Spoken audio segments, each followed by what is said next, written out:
பிரதமர் நரேந்திர மோடியால் மட்டுமே ஆக்கிரமிப்பு காஷ்மீரை மீட்க முடியும் என்று மத்திய அமைச்சர் ஜிதேந்திர சிங் தெரிவித்துள்ளார். காஷ்மீர் முழுவதும் இந்தியாவின் ஒருங்கிணைந்த பகுதி என்று கடந்த 1994ஆம் ஆண்டு நாடாளுமன்றத்தில் தீர்மானம் நிறைவேற்றப்பட்டதன் 25வது ஆண்டு தின நிகழ்ச்சியில் கலந்து கொண்டு ஜிதேந்திர சிங் பேசியிருந்தார். அப்போது காஷ்மீர் முழுவதும் இந்தியாவுக்கு சொந்தம் என்பதால் ஆக்கிரமிப்பு பகுதிகளில் இருந்து பாகிஸ்தான் வெளியேற வேண்டும்.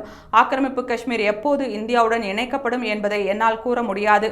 ஆனால் ஆக்கிரமிப்பு காஷ்மீரை மீட்டு இந்தியாவுடன் இணைக்க பிரதமர் நரேந்திர மோடியால் மட்டுமே முடியும் என்பதை என்னால் உறுதியாக கூற முடியும்.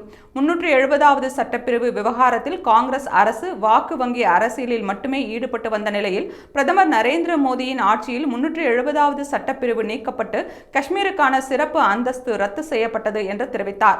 மேலும் 370வது சட்டத்தை யாராலும் மீண்டும் கொண்டுவர முடியாது என்றும் ஆக்கிரமிப்பு காஷ்மீரை மீட்க மத்திய அரசு தயாராக உள்ளது என்றும் ஜிதேந்திர சிங் கூறினார்.